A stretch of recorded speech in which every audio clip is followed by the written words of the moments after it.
Hæ, þá byrjum við aftur í SketchUp. Í síðasta myndbandi þá fjölföldum við þetta form. Það eitt sem við getum gert ef við viljum halda áfram að margfalda formið. Ég ætla að eyða þessu og ég fer hérna í Copy Move Tool, smelli hérna í Copy Move Tool. Ég held Ctrl-takkana minni, alveg eins og við gerðum í síðasta myndbandi og ég dreg þetta hingað og ég ætla að slá inn töluna 12.000. Það eru þá 12 metrar og ég ýti á Enter. Ég ekki búinn að sleppa neinu eða gera neitt, ég ætla síðan að ýta á X og ég ætla að fjölfalda þetta 6 sinnum. Og ég ýti síðan á 6 á lyklaborðinu og Enter.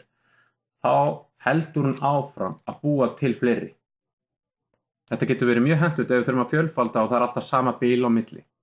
Það er eitt varðandi bendilinn þegar við erum að færa okkur inn og út í vinnuumhverfinu, þá getum við smellt á bendilinn og ef ég skrolla hingað, set bendil hérna, þá fer ég þess átt.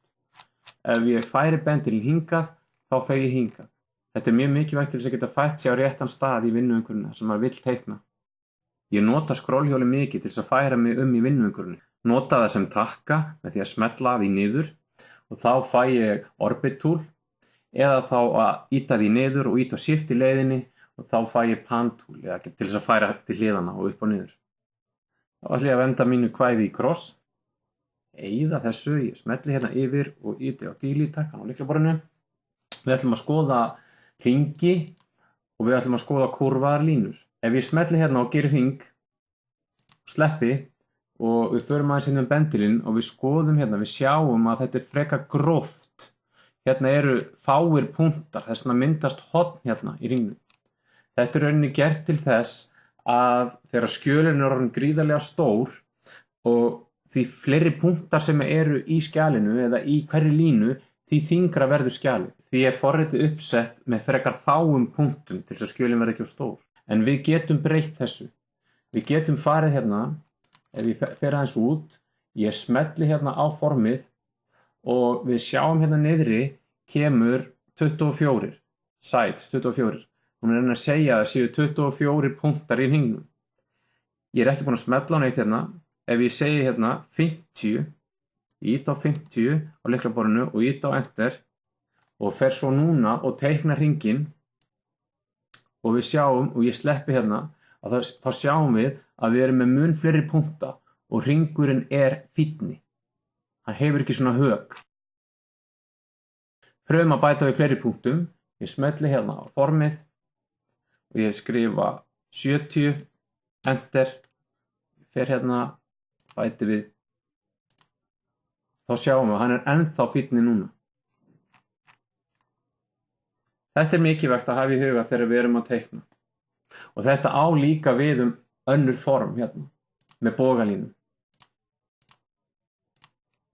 Við sjáum að þetta er frekar gróft. En þegar við smellum á línuna, ýta á Escape, þegar ég smelli á línuna eða formið, þá sjáum við hérna niðri í hægra horninu þá kemur fjöldi punkta. Ég ætla að bæta við 30, Enter. Sjá að línan verður mun fínni.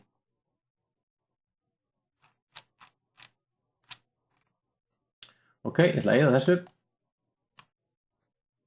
Skoðum aðeins algeng mistök þegar fólk er að teikna í SketchUp, fyrsta skipti. Ef ég tek teiknipennann og ég ætla að búa til hérna frekar flókið form, fer hérna og loka því og við sjáum að formið fyllist ekki. Hvað ætli sé að?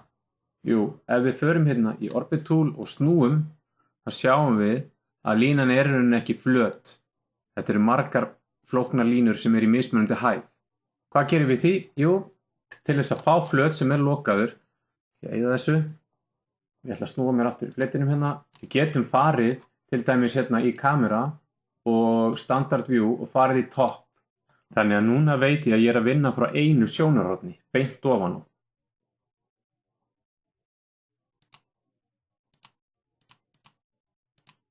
Og loka forminu.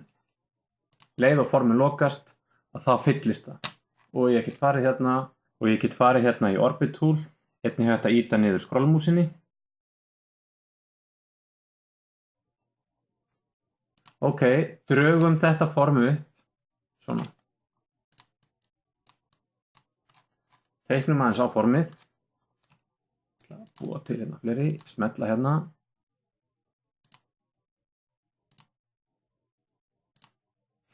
Svona. Íta þess aðeins inn hérna. Ég ætla aðeins að taka úr þessu. Smetla hérna. Það að fara aðeins tilbaka hérna og sjá. Algeng mistök líka þegar maður að, til dæmis eins og núna, ég var að draga þetta hérna í gegn. Ég þarf að gera hólu hérna og þá nota ég þennan takka hérna, push-pull tool, og ég ýti hérna niður og þangað til ég sé að formið það breytir lit hérna niður. Sjáu þið, það eins og að komi svona litaskipting. Þá veit ég það að ég er komin nóg langt og ég get sleppt og þá ég komin í gegn. Algeng mistök þegar það verið að draga svona í gegn, þá sleppi ég hérna og ég fer lengra. Ég held að ég sé komin í gegn og ég ætla að nota Orbit tool og ég smelli, en sjáu þið, við erum bara búin að bæta við hérna megin. Þetta getur verið frekar erfitt að laga. Fara þá tilbaka. Nota Orbit tool, fara tilbaka. Eða íta á Ctrl-Z til að komast tilbaka. Fara nær. Reyna að fara svolítið vel ofan á. Íta þessu niður og þangað til við sjáum svona tvískiptingu í lit og ég sleppi. Og þá ég komin í gegn.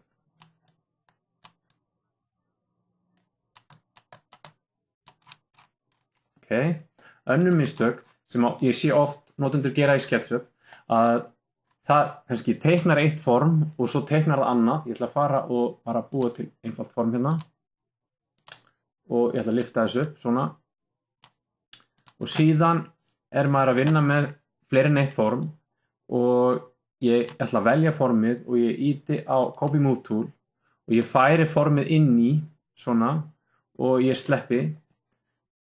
Síðan vill maður losa þetta í sundur seinna og reynir að velja formið svona og fer svo í Copy Move tool, en þetta í rauninni orðið fast saman. Það í alveg saman hvað ég geri, ég fer hérna að reyna að ná þessu formi og ég fer hérna og ég ætla að færa þetta frá. Þetta allt fast einhvern veginn. Allt búið að tengjast. Vista hérna. Ok, leita á Escape. Ég ætla að fara í Ctrl-Z. En núna ætla ég að láta þetta fara saman án þess að þetta festist saman. Þá þarf ég að búa til component. Component gerir hlutin að sjálfstæðum hlut sem að festist ekki við aðra hluti.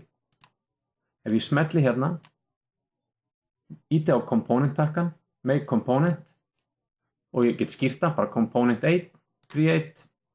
Ég vel þennan hérna, ég ætla líka að gera þetta component, create. Nú þarf ég að fara í Copy Move tool og pröfum að setja saman, svona. Líka smelta þennan og ég færa hann frá.